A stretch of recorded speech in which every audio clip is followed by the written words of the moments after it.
Guys, it's Crystal Lee Lucier here, also known as your Home Sweet Home 519 Realtor, Crystal Lee. And guys, I am so excited to welcome Evan Carmichael to the show today. Hi, Evan. Let's go. I'm excited to be here. This is really honestly I think you are such an inspiration to so many people, and I'm excited that we all get to talk with you today. So the first thing I just wanted to say, I met Evan at a really cool event called Speakpreneurs. And it's cool when you meet someone right after you hear them kind of blow the room away with their energy. How did you get involved with speaking? And then I actually have some questions about how you even got to where you are, but how did you get in that room? In that particular room or just speaking in general? In that room. So with the Speakpreneurs. Was that put on by Paul? I'm Hmm. trying to even remember what that It was. was, yeah, it was put on. Right. And Okay. so So that was an event, I think, was it in Mississauga? I'm trying to remember was now. Mississauga, and it was Uh, cold. It was really cold out. it's still cold. Cool. It's funny because people in my life, my wife, my friends, whatever, they make fun of me for having a terrible memory.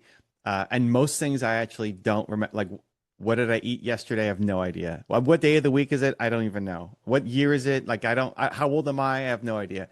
But things like that related to events and just people, sometimes I remember. That one, I mean, Paul, I think just connected on Instagram Nice. and he was doing a tour. I don't think he's from Toronto. I don't remember where he's from, but in the US. Yeah. And he was coming and I think he just wanted some local vibe to it. And most of the times, was it on a weekend? Was it like a Saturday? I feel like it was. It was on the weekend. Remember. So normally I don't really do a ton on the weekend. Unless I talk to my wife first, because we usually do things on the weekend. I feel And like your wife was so, there. what's that? I feel like she was there too. Did she come? Okay, maybe that's Yeah. why. So maybe that's why. And then I don't know if I went to lunch or dinner with Paul or what or maybe Nina and I went off to do something on our own. But I think he was just looking for somebody local in the scene. It was talking about how to make money as a speaker. I think the audience was a little newer in terms of Yes. people just kind of getting started on their speaking journey, which is cool. Like I love helping people at the beginning, love helping people who are more advanced. Yeah, I mean, as you start creating content, I think this maybe is valuable for people watching. You start just to attract the people who care about that thing and opportunities start to come, right? Yeah. So I think Paul and I have been connected for a bunch of years. I don't know. I guess I don't know if there's a way to see how long you've been a mutual connection.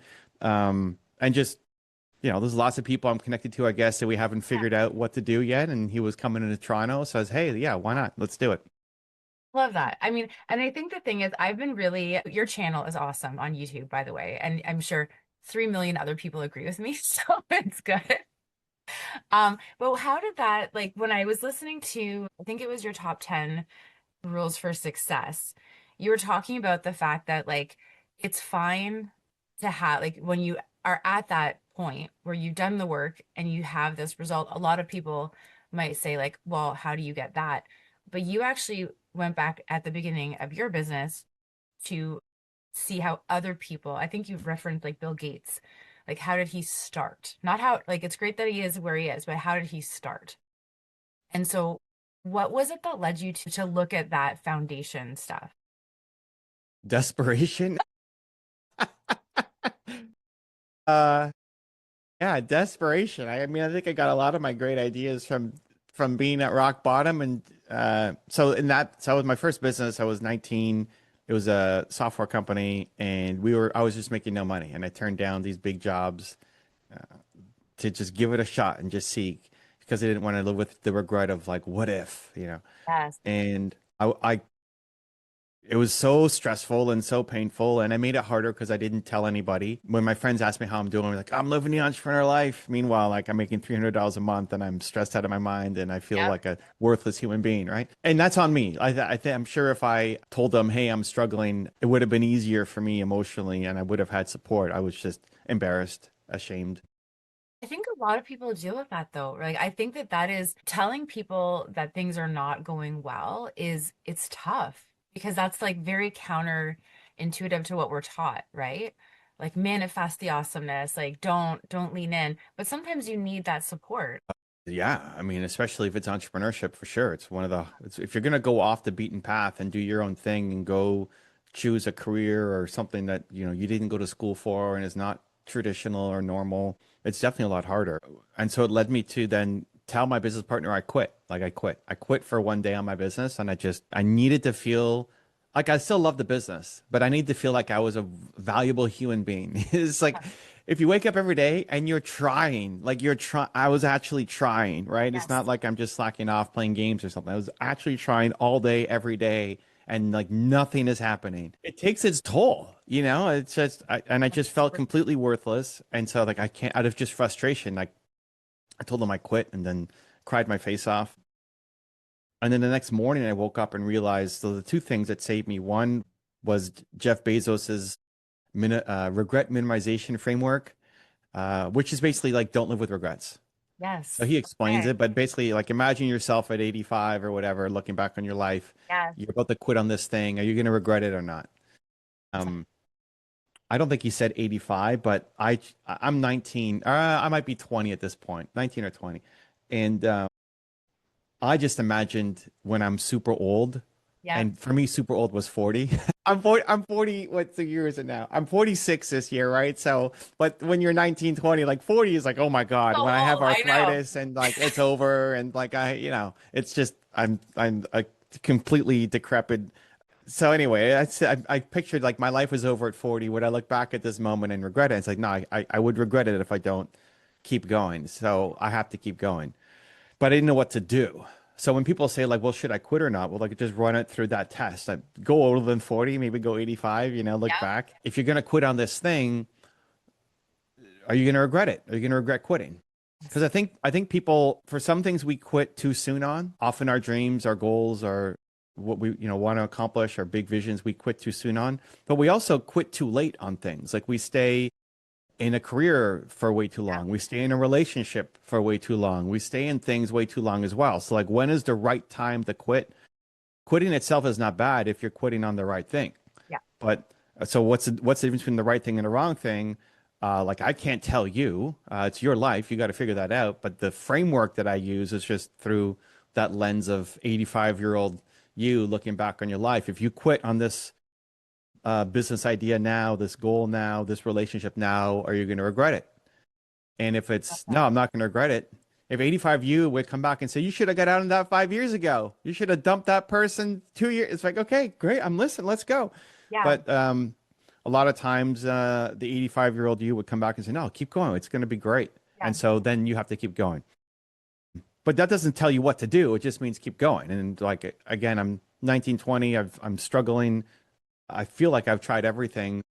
I know I need to keep going, but that doesn't solve my problem of, okay, but like, what do I actually do today? What's my answer? Because I feel like I've tried everything, right? And Yeah. how many times you tell it, I've Let's tried go. everything and Yeah. nothing has worked. And I've tried. So I was literally at rock bottom. It was like one of the worst moments of my life was like quitting on my business partner because it had nothing to do with my business partner. It was like, I'm quitting on myself. I'm recognizing that like, hey, all this time I've spent was useless, which I Yeah. translated to I am useless, right? Which of course is not true. And Well, it's dangerous I would though to hug think that younger way. me, but Yeah. like that was the reality of what I was feeling at that time.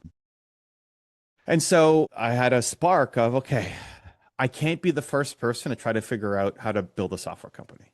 Like I Yeah. can't be the first person. Who's done it? And the first person that came to mind was Bill Gates. And this was, it's 2 decades ago, right? This is a long Good time to ago, go. two Yeah. and a half decades ago. So at the time, Bill Gates, Microsoft was like the biggest company. He was the guy.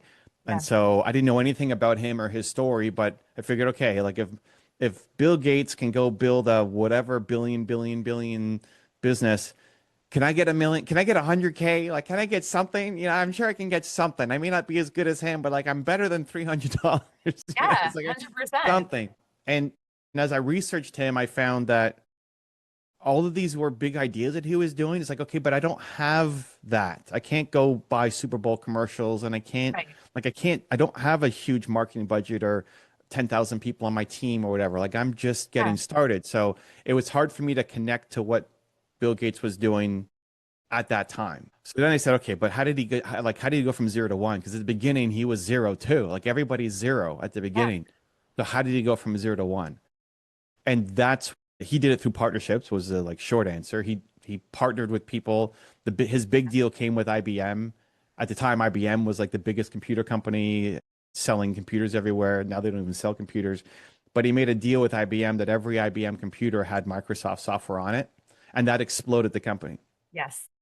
But Yeah. Microsoft was already a $7 million company when they did that deal. Now, 7 million is nothing compared to the billions, but it was still 7 million more than I had. 100%. Yeah. So like how do you go from 0 to 7? Like that's why so that's the deal that made him, but how did he get to the 7 was still what I wanted to figure out. And it was still through partnerships, just smaller partnerships. Yeah. And IBM just became the big partnership that he did. It's like, okay, so if Microsoft did it through partnerships, how do I put that into my business? What are some partnerships that I can roll out? And I started connecting with different companies that might be able to sell our software. And my first big deal was $13,500. But for me, That's that for was huge. $300. That's gigantic. It was like one, money. I felt rich, and also just validation. Like finally, something I did worked, Yeah. even a little bit, right? It's like, oh my God, I'm not a complete failure as a human, right? And so ever since then, I tried all these things, nothing worked. I modeled somebody who had done it and looked at their origin story Yes. and how they got like 0 to 1. Like, oh, that worked. Okay, let me do it again. And so it wasn't, it's a long way of answering your question. It wasn't some super thought out, I'm a genius plan. It was really just out of pure desperation Yep. that I had this dream and I didn't want to quit on it and I didn't know what to do. And this is just like my last resort idea that came Yes. up. And like, thankfully it worked. I would actually argue, so I know you're also a fan of Tony Robbins, but I would argue like that's where the magic happens. Like it's that inspiration comes from desperation. But so I know that you are connected with Tony. Have you heard of his program, Personal Power 2? So that's how I got introduced to Tony. It was from my dad. My dad gave me this CD set when I was 22, and we're the same age, I think you and I. And I listened to it and I just thought he was so cool. And he talks about a lot of that stuff. He talks about the like looking at your life, and that's how I made decisions as well. But it was the modeling. It's like we oftentimes, because I what I loved about you looking at Bill's origin is that a lot of people will look at the success and like, I want that. You have to go back and go, okay, but are you going to slug it out every single day and fight that fear, fight the imposter syndrome? So good for you, because I think like a lot of entrepreneurs, we all deal with that. And what you don't realize is those things where you think you're failing every day, you're still moving forward. So you're not failing, right? Yeah, I had no support network. Yeah. I had nobody in my family was an entrepreneur. None of my friends were entrepreneurs. Like people weren't making podcasts at the time, sharing their stories. I wasn't, smart enough to think that way yet. I didn't have anybody introduce me to Tony Robbins, and like I just wasn't even in that world. I wasn't even Yeah. thinking about it. It wasn't part of my environment or my upbringing, and so I just felt like nobody else is winning at this that I know. Yeah. And so it just led to the Bill Gates idea. But again, like now looking backwards, like, oh my God, go model success. It's Yeah. so obvious, dummy, right? Like, come on, go. It makes sense looking backwards. Like, oh, that was actually a smart thing to do. Like, why didn't you think about that at the beginning, right? Like I went at the beginning, I tried a whole bunch of things that also didn't work. And most of them I don't remember because they just were like, I don't know, stupid ideas or didn't have a lot of attachment to. But one was a bank. Like I figured, okay, we started a company, go to the bank. Banks help entrepreneurs get some advice, and we're going to grow. It's going to be great. And I walk into the bank here in Canada. I think it was like a CIBC, and that's where I was banking at the time because they were the bank of the Blue Jays. I don't know if they still are, but I love the Blue I Jays. love that. So I walk Partnerships into work. what's that? Partnerships work. Yeah, Bank especially. I didn't make that connection until now, so that's great. You're teaching me here. But I walked into the bank and like, hey, so start a business. How do you help? I'm ready. He's like, well, like, how long you been in business? Like, we just started. We're excited. Let's go. It's like, oh, well, like, do you need a loan? Like, I don't know. We're Tell going. Like, me. how do you guys help businesses? I see the commercials. You help people with their business. How can you help? Like, well, we help. like we give loans, which then you like very basic. I didn't know anything. We give you loans, you have to pay us back, but you either need 3 years of success in business or you have to put something down. You need collateral that we can loan against. Like you have collateral. It's like, no. Okay. And so I left super like I guess he wasn't shaming me. I think he was trying his best to just try to explain, but I felt super embarrassed and like here was my plan. I thought banks are going to help me. Here we go. And like I walked out feeling, oh my God, this is not even close. This is way harder than I thought. But I feel like I tried everything. I'm trying to talk to people. I'm trying to research. I like every crazy idea I come up with, we try and like nothing was working. And so that led me to quit. And then the idea of modeling success. And I only got there again because I was afraid that if it didn't work, like if I quit now, it's too soon and I'm going to regret it. And I think that's like that is magic. So anyone listening, like it is tough out there. And so it is like anything that can light that fire in us, find it and like hang on to it. So even if it's like the desperation of being like, I'm done, but I don't want to look back and be disappointed that I walked away right now. So I'm going to keep going. Like that, I think if you could bottle that, that is like, and call it like the secret of being an entrepreneur. Yeah. Listen, are most of the people who watch this entrepreneurs or who are Yes. that's their background? Freelancers and Got it. entrepreneurs. Yeah. So Got it. business owners and usually I mean, people that really are excited about learning, but also the goal is always to give the takeaways so that the synergy of talking and listening, that's the goal. Yeah, I wish this show existed, right? Like if this show existed when I was 19, 20, I might have had some other like I would have listened to every episode and hopefully not have struggled as much as I did, right?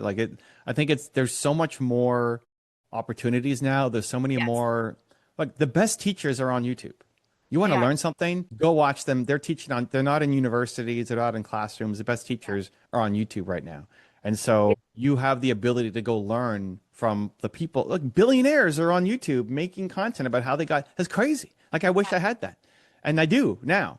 But Yeah. for anybody getting started, you have the opportunity to create a routine and environment around you, even if the people in your direct environment are not super understanding or supportive or doing the thing that you want to do. Like, I want to get started in real estate. Are you crazy? Real estate's terrible to get into, right? Well, okay, you might just take that one person's opinion of somebody who like bought some rental home 30 years ago and it didn't Yeah. work out. And so now they crap on anybody else's dreams about real Yes. estate, right? And you don't know anybody else. And so like you just take that as a fact, or because Uncle Joe said that, now it's like he's casting you out for the rest of your life, right? It's like it's crazy. But there's lots of people now making content. You can change your environment, even with No, sorry. Even with what? like I would call it aspirational mentors. Like Yeah. people, you may not have a mentor in your life, you may not know somebody. I Yeah. never met Bill Gates, but he saved my business, right? Cool. Like if I meet him, I'll tell him. I mean, maybe he'll be like, cool. Maybe like, I don't care. I don't know. I don't know. I don't know anything about Bill Gates. But like I learned from him and it was Yes. valuable. And so there's people who have come from worse environments than you are in right now, and they went off and won, and you're on your path, but you can learn from them. Like they're the proof that it's possible, and so you can too. So good. And I mean, and I think that's the thing, right? Like, you don't, when we talk about the people you surround yourself with, they are the real people, but it's also the people you're listening to. It's also the people you're reading. And I just signed up, actually. I wanted to chat with you about your 30-day challenge that you created. It sounds to me, and like from everything I've listened to, and even talking to you now, it is your journey. Like, you're excited to share it with newer entrepreneurs. What is the 30-day challenge that you created, and why did you do it? Because I think as I'm as we're talking, I have a very similar thing to you where it's like whether it's Tony Robbins, whether it's Zig Ziglar, Bob Proctor, all these people, like you listen to them and they really are mentoring you. They don't know it because they're trying to help other people too. So where did the 30-day challenge come from? You And talk what about the Believe Walk challenge? yeah, well, so I just signed up where you get a video every day, I think for 30 days. Um, Yes. Okay. Yeah. I think I thought I had mentally said I was doing it, but I didn't actually sign up, apparently until today. So it starts tomorrow. No, you're good. If you do, I mean, we have a few challenges going on, so just getting clarity in that one. But Yeah. I think it started with Earl Nightingale, who's the kind of father of personal development. Yep. And we connected with his wife, Diana, to kind of keep the legacy alive for Earl and put a bunch of, videos up on YouTube of things that she had saved of him. And one of his things was a 30-day challenge. Like if you commit to 30 days of learning something, improving yourself, anything, commit to 30 days, your life will be completely different. Now, his world was radio. There was no video really at the time. And so he had a radio show, like listen for 30 days, take the message in, you will change your life. What we're trying to do it is in a more modern era through YouTube videos. If every day you woke up and I like to pair it with getting outside and walking. Yes. So that's why called it like the Believe Walk Challenge. But basically, if every day you got up and you went outside, just go outside. I mean, it's cold. I get it. I'm in Canada too. It's It's like so it's cool. But it's cold. It's sunny out. minus. I'm wearing my hat and my gloves and the layers and the wool, all of that. But just get outside. Like it makes a huge difference. Just getting outside. One, just especially for the at-home entrepreneurs, the transition between just your morning and your house routine and just get Yes. outside and then come back. It's like you're mentally prepping yourself. Second, like walk. Now I walk with a 70-pound bag on my back, but you don't need to do that either. It's like just walk, just move, get a few steps in the morning. Like it makes it, you don't have to run, you don't have to climb crazy mountains, just Yeah. a little bit of activity, and then put something on that helps you believe in yourself a little bit more. And so maybe that's the videos that we provide. We try to make it easy that, hey, here's a video every day. Listen to this. Or it's your podcast, it's your show, and they're listening to old episodes, or it's something else. But design it in advance or create a reminder so that you have something so that in the morning now, if you're not trying to figure out, oh, what should I listen to today? Because then that friction means you don't do it. Yeah. So you wake up, you go outside, and you listen to something that is helps you believe in yourself for 15 minutes. Yeah. Like mine are 15 minutes to an hour. I usually post about it on Instagram every day and kind of lessons that I learned from it. And a lot of times they're just reminders. Like I've already heard this, but it's like a reminder and it resets me so that when I come back, I work from home, right? This is my home office. I'm ready to go. Yeah. And we've all had these moments where you watched a video or you listen to something and it gave you a spark of inspiration. Yeah. It kind of snapped you out of Uncle Joe telling you that your real estate career sucks, right? Because that can get overwhelming.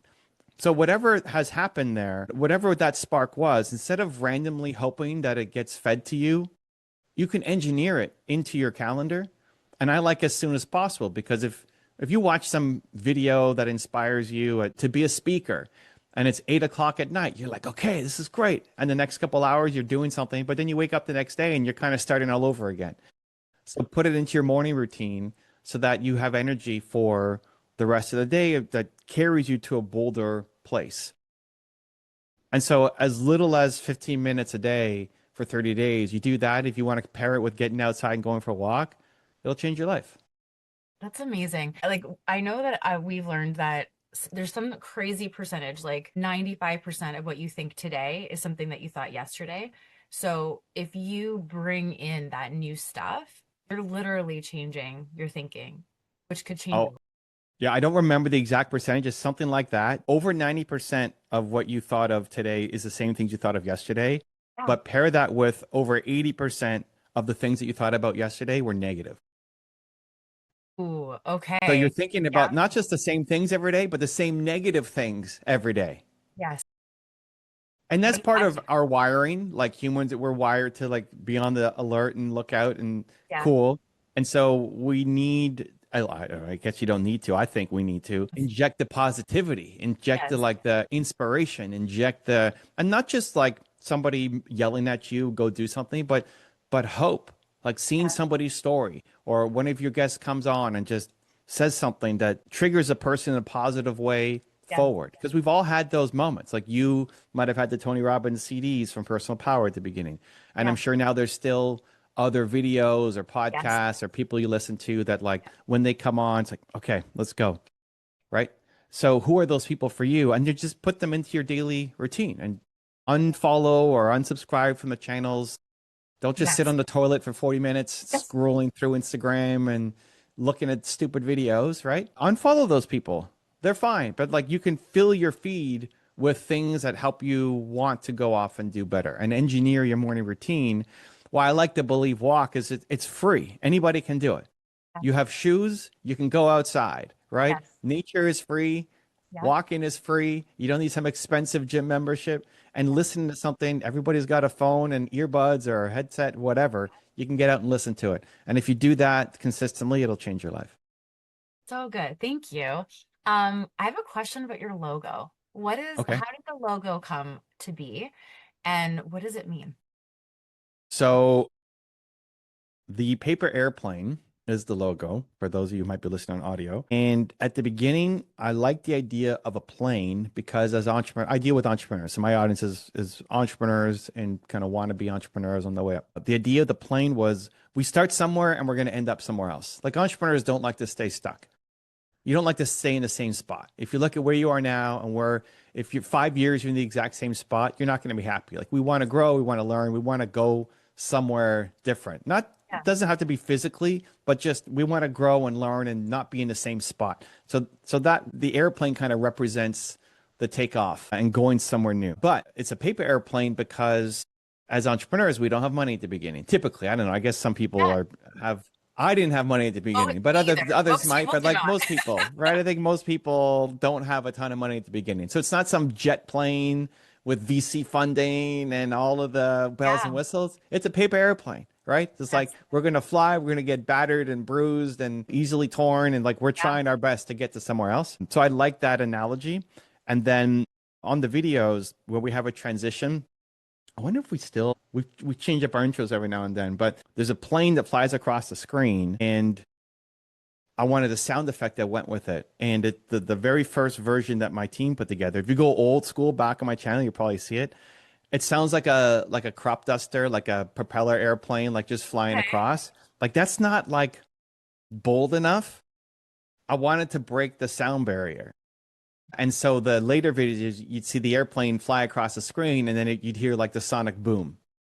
And so the idea that like a paper airplane could break the sound barrier because it's going so fast, that like it's Yeah. impossible. Yeah. That's entrepreneurship for me. That's what Okay. we're all trying to do. We're trying to like change the world and make a positive impact in ways that everybody else thinks is impossible, Yeah. in ways that even our younger selves, like if you look at you from 5 years ago to say that you'd be here, it's like it's not possible, right? It's So not. you already are an impossibility, not even just to the world, but like to yourself, to younger you. You're here. And so the idea that you a paper airplane could break the sound barrier, that impossible is what I think entrepreneurs do every Yes. day. And so that ended up becoming the logo. I absolutely love that. I am one of my mentors is Brian Buffini. So Brian, he's a big real estate coaching kind of mogul. In he's based out of California, but he helps a lot of people, a lot of realtors and mortgage people in Canada and the US. But we went to an event and he actually used the new Mission Impossible movie, or not Mission Impossible, no, Top Gun as an example. And his thing was like Buzz the Tower. Did you see the new Top Gun? New like a couple years ago. And the point where Maverick goes and like he just goes right by the tower and everyone's like, what's going on? And he's like that's the boldness you need as a realtor, as an entrepreneur. And that just reminded me of what you of your paper airplane. Like it's the impossible, but like that's what we're doing all the time. I love that. That is such a cool origin for the logo. Yeah. It's gone through iterations. I think at the beginning I just liked it, but I didn't know why. And then as you keep going, like, oh, well, here's why, and you keep adding layers to it. Even just the whole why I love Believe and why I love Yeah. making videos. Like, if you asked me at the beginning, it's like, I don't know. I'm pulled to it. I don't know why. And so that's already a good cue. And I think also a lesson for people at the early stages of entrepreneurship. If you're pulled to something, but you can't explain why, the explanation will come with time. So it's okay if it doesn't fully make sense yet. It's the idea is not coming out fully formed. It has a bunch of holes in it. But as you keep doing it, it'll make more sense. But the key is that the heart is there. The And passion. that's when you are like, if you're pulled to something, then I think you owe it to yourself to at least start the path to try to see it through and see what develops from it. And I think there's two types of people around you where you have this, especially at the beginning, where it's just a seed of an idea, right? If you were to make a business plan, it'd be like full of holes everywhere. And most people, when you tell them the idea, will just see the holes. Fair. Yep. Here, this doesn't work because of this. Oh, real estate is stupid because of yada, yada, yada. Have you thought about this? And then they'll also introduce other holes that you haven't even thought of yet. That's Don't true. forget about this and this and this and this and all these other problems too, Yeah. right? Which then just increases more uncertainty and doubt. But there's other people who actually try to help cover the holes and help see the parts that are not the holes, but the actual paper. And like, let's work towards these. Right. And like those are the people, again, either in person or just aspirational mentors. Like Yeah. Bill Gates's partnership strategy covered a hole for me, Yes. even though I haven't met him. Right. And so like the more that you go down and learn and keep at it and follow your intuition, like I need to do this. If you're being pulled towards something, you will patch the holes. You will figure it out. And it's just protecting yourself from the negativity and the people pointing out. And Yeah. people also don't have to be in person. Like go to most news sites Yes. and it's just buried with negative news about how everything is terrible and the world is falling apart. It's easy to get caught up in that cycle as well. And so just unfollow those people, stop watching that stuff, Yeah. and subscribe to the channels that help you patch those holes. 100%. Like I think we talk a lot about coaching on this show because I'm a big believer in coaching. And that's kind of how like that's the person that can see everything. They've got your back and they're helping you through it. So they're kind of like a mentor, but someone who's like very invested in your success and they can help you with that. I think I was listening to one of your videos and you had said that a lot of people will complain about their feed, just to what you said, like with your unfollowing, but you said, but your feed is very positive and you can actually affect that, right? Like that's where you're unfollowing people. All of a sudden, the algorithm knows that you're not going to bother with the negativity. So it only gives you the inspirational, positive stuff. Yeah, it mostly gives you like if you think of any of these platforms, they want you on their platform for as long as possible. YouTube wants you on YouTube all day long. Now that might not be healthy, but like that's how they make money. Instagram wants you on Instagram all day long, and you repeat that for every platform. Like that's what they're Yeah. optimizing for. So a lot of times you're fed quote unquote negative content because that's what you're watching. Yeah. That they know that even if you say you don't want to watch it, but then there's some Epstein thing that comes out and you're sitting there watching it, guess what you're going to get a lot more Yeah. of? You just get more of it the next day versus positivity or hope or optimism. Yeah. So mine is entrepreneurship and it's positive entrepreneurship. I'll have dog stuff because I have a mini dachshund and a Shih Tzu who's on my trampoline right now with me, Oh, and some fun stuff. I guess it's just like I purposely, you just have to train yourself to train the algorithm because yes. we love watching the car crash. It's like if the Yeah. car crash is on the other side of the road, why does our side of the road have to be so slow? Yeah. Because we want to slow down and watch the car crash. Like what happened? Yeah. Right? Yeah. It's training yourself to stop watching the car crash, Yes. right? And so when you see it next, swipe Yeah. next, right? I'm going to the next, and then you just stop seeing it all of a sudden. And it's The yeah, things that you are watching, you're going to get more of. absolutely. I actually just on the dog and I got caught the other day on all of these like miracle stories about animals and how they like come up to the house and like they're saving people. And then I was just like, I was just completely, I was like, wow, I have to watch this. And then all of a sudden, like they just kept coming and I'm like, I need to go, like I have stuff to do. I need to go to bed. And they're so cute, but it's true. Whatever you're watching will just keep coming up. So yeah, you can intentionally change it. I love that. Yeah, and Um, every now and then it'll pop in things that are a little outside and a little random. And if you start watching those, yeah, it'll give you a lot more of them. And if you don't want, like I had one on ping pong or something the other day. Like, why am I getting ping pong videos? That's weird. It's like, okay, I'm not going to watch this. And I haven't been served ping pong since. they're all just testing what works. Okay. It's Yeah, but like people like me, that's how they do it. Like people who watch whatever I'm watching, other people who are watching similar stuff, those people are also watching this ping pong video. So let's show it to Evan and see what happens. Evan yeah, doesn't watch it. Okay, that's not a fit. Like, let's go find other stuff. Because if I just keep scrolling and I don't watch anything, I will just then leave the platform. Yeah. And that's not what, like, if I know that every time I go to Instagram, it's going to be stuff that I don't watch, or Yeah. YouTube and stuff that I don't watch, I won't go back, right? Yeah. Oh, Instagram sucks. So I'm not going to go back. That they don't want that. So they're giving you what you want to watch. Maybe not what you would say you want to watch, but what you are actually watching.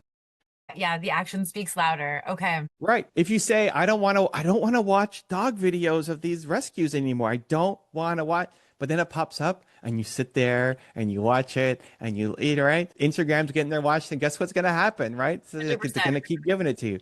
So it's just the aware. Now that's at least a better, like, if you're going to get distracted or go down a rabbit hole, that's at least a That's pretty it. happy, kind, It like was. positive It made me, place yeah, it actually made me versus think like I should be getting politics an animal. and everything else, chaos in the world. But that's what sucks people in. Like we are naturally wired to look at the car crash. Yeah. We are naturally wired to look at the drama, and you need to train the algorithm to not show you that stuff. And the way to train it is just stop watching when it pops up, because it will pop up. Scroll next. Okay, I have a question. So you mentioned it briefly, and I have it on here to ask you. In Okay. your top 10 rules for success, you talk about your environment, right? So your office looks very cool. Talk to me about the trampoline because I think that is very unique and I think it's awesome. But where did it come to you that you should be on a trampoline at work? That's very cool. That's amazing. So yeah, I'm on a trampoline all day. There's Yeah, proof. that's I cool. try to when I'm on a podcast or whatever, interview or training, I sometimes have to hold on to my desk I was gonna say you're not doing a lot of bouncing. because my default mode, like if I'm working, I'm here, my computer's here, I like this would be me all day, and I have some music. I'm just That's bouncing fantastic. You're just having your all best day. life. So I try to, I've trained myself to try to calm it down because it's pretty annoying to watch on calls. So one, again, this is a great example of maybe patching somebody's hole or giving somebody a hack that can shortcut their path. For me, I always found I had more energy when I was standing up. Okay. So when I was doing phone calls back in the day, um, I would always get out of my chair and walk around. I have more energy, more ideas, more creativity when I'm walking around and standing up as opposed to just sitting down in a chair. So that led to me experimenting with stand-up desks. Like, what if I just worked standing up? And my first version, like I try to shortcut from idea to action. So this expression, like you get an idea, trust that it's the right one for you, just go do something about it. So I Cool. just that day I should try standing up. This is before stand-up desk was a thing. I took my laptop and just went to my bookcase and I worked standing up from the bookcase. Now I got tired after 2 hours because I wasn't used to standing up and working all Yeah. day. But I also found like during those 2 hours I was pretty like I was getting stuff done. Like, I'm actually performing better when I'm standing Yeah. up compared to sitting. Let's keep doing it. And I Okay. slowly was able to increase just from my endurance. And then I realized, okay, like standing up, the laptop at the bookshelf is not the best ergonomic. Like my shoulders are starting to hurt because Yeah. I'm hunched up too much. And so that led to me getting like an actual stand-up desk. And then I was working from that all day to the point where I had no chairs in the office, which then when people came over to meet, it was awkward because I'm just standing up having a meeting and they're not used to standing up all day. It's like, can I sit down somewhere? Like, oh, I should probably have chairs, I guess, for people when they come over. Back when I had an office, like an actual office. And then the trampoline came. I saw Tony actually before he gets on stage. Yeah. He always does like 3 jumps on a You're rebounding. rebounder and Yeah. then goes out on stage. And he has incredible energy on stage and Oh is my like, gosh, so I, much. I'm not that. I mean, I'm just bouncing like this. I'm not like I don't know how he does it, but like that's cool. What if I just worked from a trampoline instead of standing up? Yeah. And so when you are on it, so I'm on a rebounder. It's not like a giant trampoline. It's a mini rebounder. Yeah. And when you are on a trampoline, you just want to jump a little bit. It's just natural that you want. This is me. Like it's annoying to watch, but like this is what I just do because. That's your zone. But anybody gets on a trampoline, I'm not jumping, right? My feet are on the trampoline. Yeah. But when you're on a trampoline, you just want to move. It's just natural that you're going to Yeah. move, which is great. Like it's great. It's great for your body. It's great for your lymphatic system. It's great Yes. for mental clarity. At least it is for me. It's great for energy. And so then I started, what if I get a trampoline? So again, I did action. I got a trampoline. I broke 3 trampolines in 1 year. Yeah, because I will jump. How many? I forget. I tracked it. I forget if it's 20,000 or 70,000 jumps a day. Yeah. I should track it again. But I'll jump, let's say at least 20,000 Yeah. jumps every day. Again, not big jumps, but like this, up and down, at least 20,000 times a day. Uh, There's a most limit. trampoline, what's that? I didn't know there was a limit on the trampoline use.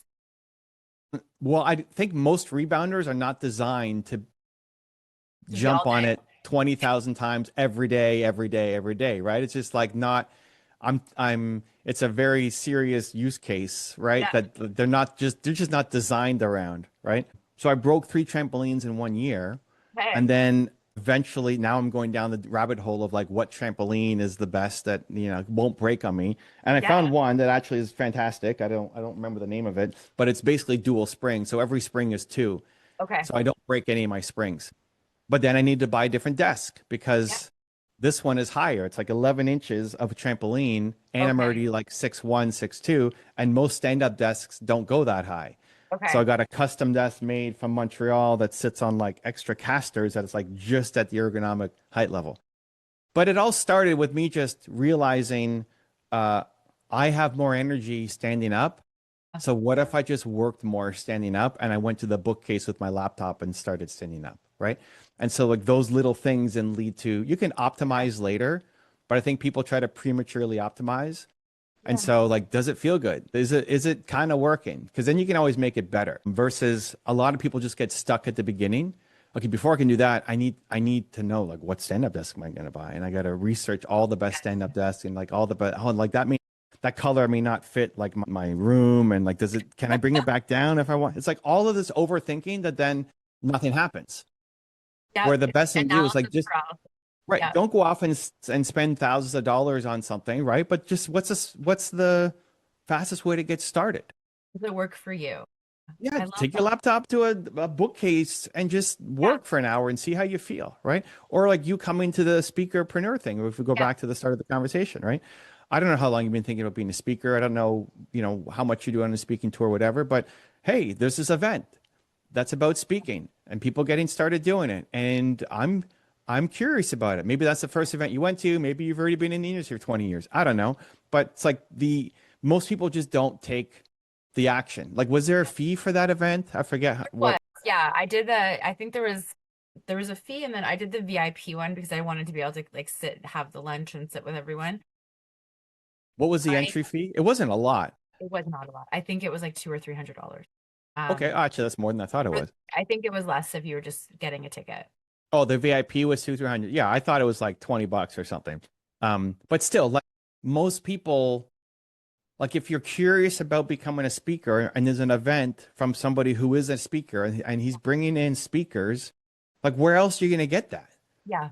Like spend the $20 on a Saturday to go and sorry, spend the $20 on the Saturday and go and do it and learn and see. It's like you'll learn more in that one day. It doesn't mean you have to necessarily upgrade to the VIP. Cool. If you can afford it, you got budget, you're really committed. Awesome. Go Yeah. do that. Otherwise, you'll learn a lot in that one day to see if it feels more right or wrong if you want to continue Yes. down that path versus most people who are going to be in the world of, I don't know, what's my message going to be? I'm not ready. Maybe I'll do it later. I need to get all of these things. What's my camera going to be? All of this stuff that like doesn't actually matter. And then you like never get started. And we're just Yeah. constantly stuck in this paralysis, right? Yes. So like whatever the fastest way is to just get started, go and do that. And I love that you did that again. I don't know how much of a risk that was, how much you were down the path. It, I think for me, I love speaking, but I'm not looking to do it professionally yet. Like at one point, I love doing this, like anything, and I think we share that. You really like, and you're significantly better at it, in my opinion, than I am, but helping people on their journey. So for me, that was the big thing. How can I do that? And I realized that when I do speak, I find a lot easier, like on a video, but on a stage, I was finding that my energy wasn't translating. Like I would kind of be there And so I wanted to see, how do other people take this energy and just like gift the audience with it. And that's what we saw that whole day, and what we see at like a TED Talk or with Tony. Like they're this gift of being able to just like impart inspiration and motivation on a room of people. That's kind of what my goal was, and I learned I still need to do it. Yeah, yeah. But that's the kind of thing, But like if you, I have an answer to that problem, if that's yeah, something that you're trying to fix, right? But yeah, like that's the thing, like when you get into something new, you don't know how to do anything. And it's easy to yeah, focus on the problems of, oh, like when I go up and do it, I can't transfer my energy well. It yes, doesn't sound good. Most people then like, oh, I guess this is not for me. You just started. How many times have you done it? 3 times? Now you think like you're criticizing yourself for not being great at the thing. But if you keep going down the path and asking questions and getting help, whether yeah, it's going to events or watching videos and learning or listening to podcasts or reading books, like there are ways to solve the problem that you're facing, right? yeah. So I don't know if you're actually trying to solve that or not, But but yes, it's like I it's am. doable. And all advice So will. so for me, I used to hate public speaking. I still am not a huge fan of it. I've won awards and yada yada yada, but But it's you're like really it's good not at my favorite it. thing to So, do. I'm introverted. It doesn't come across in things like this, but I'm introverted. I have no need, like I don't want to be famous. I don't like the spotlight. It doesn't make me excited. And it was one of the biggest fights I get into with my agent because he'd be like, "You need to be famous." Like I do not want to be famous, Steve. Like I don't like it. And it wasn't until he said, and it was probably more me being now more receptive than him, but when he said, "Hey, the more people know you, the more people can hear the message," that like yeah, started to click. And I'm sure he probably told me that 20 times and I was just too stubborn or whatever to hear it. But finally, maybe he said it in one way, or maybe I woke up in a better mood or whatever, and it clicked. It's like, oh, okay. Because if you can connect it to service, I'm much more likely to do it. And I think introverts love helping and serving. We just don't like irrelevant conversations or talking about the weather or whatever. And so speaking was that for me. Like my thing for speaking is it's the ability to serve, and I speak so that I can have the conversations afterwards because I'll never go up to anybody and say hi because I'm an introvert. I don't okay, know what I'm going to talk about. I don't know what I'm going to talk to you about. But if I speak, then people come up to me afterwards and ask yeah, me questions. And then we have a meaningful that they're not asking me about the weather and how cold it is in Toronto. They're asking me about something that I said on yeah, stage. And so then I'll spend 6 hours in the hallway just helping people, which yeah, is meaningful conversations and connections, which is why I would do it in the first place. But for me getting started, the for speaking, I use a combination of a push and a hug. And I use both. And it just depends on what I need more in the moment. yeah. So I remember I was doing an event in Whistler, the last event I did public before like COVID shut everything down. Ed Milet and Andy Frizella invited me out to speak there. Nice. Nobody knew any of the speakers. Like the speakers didn't know the other speakers until you got to the event. Oh And wow. so I fly out there, I drive through the snowstorm, whatever. They put me up in a suite, cool. And then I find out on the day of that I am speaking after David Goggins, who, if you know, David Goggins is like the most intense human on earth, and then before Peyton Manning. And Peyton Manning is arguably one of the greatest quarterbacks of all time, right? People have their lists, but Pretty I well was like, known. I'm between freaking David Goggins and Peyton Manning. What the heck am I going to say between these two guys? And that can happen. Like when you're speaking, you're probably the worst speaker at the beginning. You're like the lowest person, and those are the stages you should want to be at, Yeah. right? Not the one where like you're the best, right? You want to be around people who are better. And I was really intimidated. I was really scared and really nervous. And the thing that saved me was both the push and the hug. So the push is I I don't like being afraid of something and saying no, Right. right? Like it's okay to be afraid, but I don't like that being the reason why I said no. Right. Okay. Just because, just as an identity thing, because it's easy to find a reason why you shouldn't do something, but often it's just fear talking to you, and so I don't like that. I don't want fear to be the reason why I say no. So it's like a push. It's like, come Okay. on, Carmichael, you can do this, Yeah. right? Um, the hug is I try to find someone in the audience that I can serve. Okay. And it's Love. like I may not be able to help everybody here. I maybe Goggins and Peyton Manning can help these people more than I can, but like Yeah. that one person, I know more about YouTube than David Goggins and Peyton Manning. And Yes. somebody here like needs that advice, and I'm going to speak to her.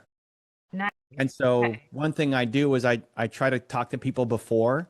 just to understand who's in the room and try to That's bring, even if they don't know who I am, just to ask about their business and why they're here. And it's like, okay, I know I can help somebody, but very I found I need to do something before I speak.